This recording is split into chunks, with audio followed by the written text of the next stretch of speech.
Namaste, Hamesha Khush Raho Bitiya. My name is Manisha Singh. Today I am teaching you effect of chemical preservatives in benzoate, sulfur dioxide, salts, KMS, in principles of food preservation lab and technology.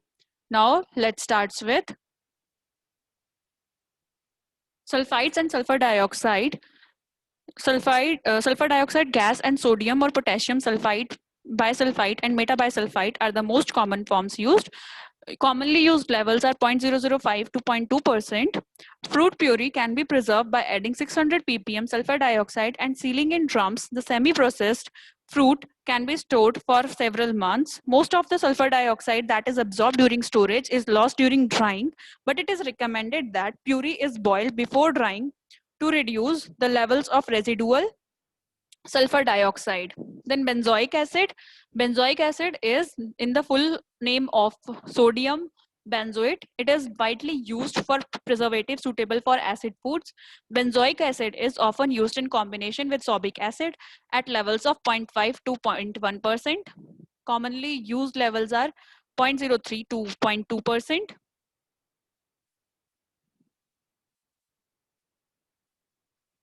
Then sulfuring or sulfiting. Sulfur dioxide is used to preserve the color and increase the shelf life of the dried food products. And there are two main methods of adding sulfur to the foods, sulfuring or sulfiting. Sulfuring is more common for fruits and sulfiting for vegetables. Sulfuring uses rock sulfur, which may be more readily available than sodium or potassium metabisulfite. One of the disadvantages of sulfiting is that it wets the fruit. That is, the fruit is dipped into the solution of metabisulfite. This prolongs the drying period required. Then sulfuring. Sulfuring involves burning elemental sulfur in an enclosed chamber. Sulfur dioxide gas is given off, which is absorbed by the food. The sulfur chamber is either a cabinet or tent in which perforated trays are stacked on top of each other. Food is placed on the trays inside the cabinet. The sulfur is placed in a box close to the trays and allowed to burn for 1 to 3 hours. A simple sulfur tent can be made from a rack of shelves that are covered with an airtight polyethylene sheet. It is essential that the cover does not have holes and that it is firmly anchored down at the ground to prevent sulfur dioxide gas from escaping. The amount of sulfur used and the time of exposure depends on the commodity, its moisture content, and the sizes of the pieces and the permitted final levels in the product. For most fruits, 5 to 6 grams of sulfur per kg of food is adequate. For most vegetables, 10 to 12 grams sulfur per kg food is sufficient. Sulfuring should always be carried out in well ventilated place, preferably outdoors, as the fumes of burning sulfur are unpleasant and can be dangerous if inhaled. Sulfur dioxide is corrosive. Therefore, the cabinet should be sulfuring.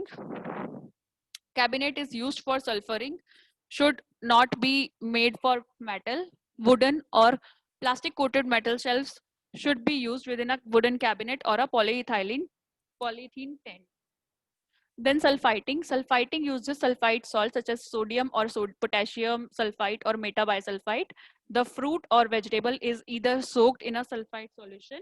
If the commodity is being blanched in water, sulfite can be added to the blanching water.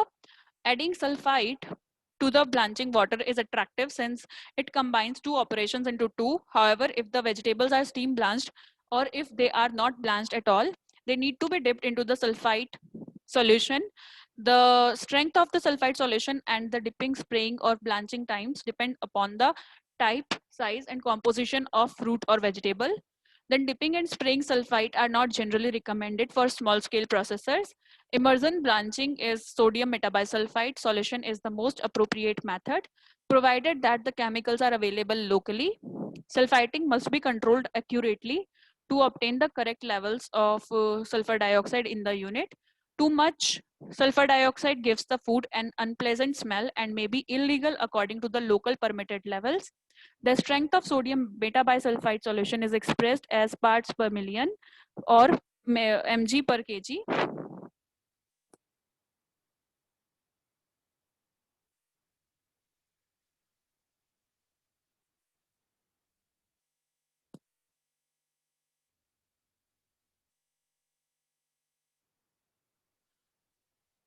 Sodium benzoate is common preservative in acid or acidified foods such as fruit juices, syrups, jams, jellies, sauerkraut, pickles, preserves, fruit cocktail, etc. Yeasts are inhibited by benzoate to a greater extent than the molds or bacteria.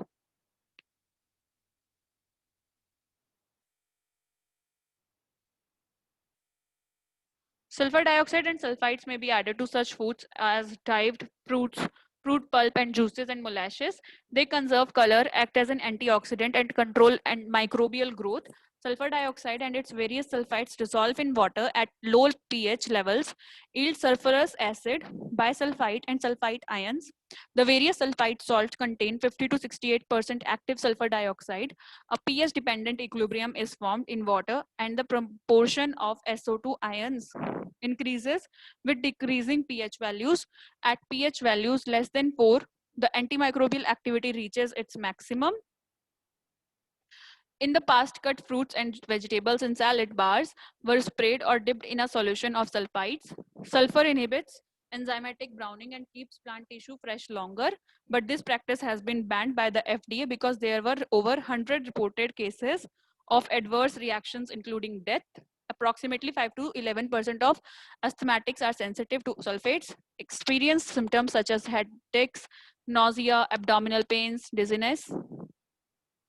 Hope you all are satisfied with this session. This session is powered by Digital Version 2.0, Jyoti Vidyapith, Women's University, Jaipur. If you have any query, please mention it in a comment box. I will resolve them whenever we have a live session. Thank you so much for watching this video.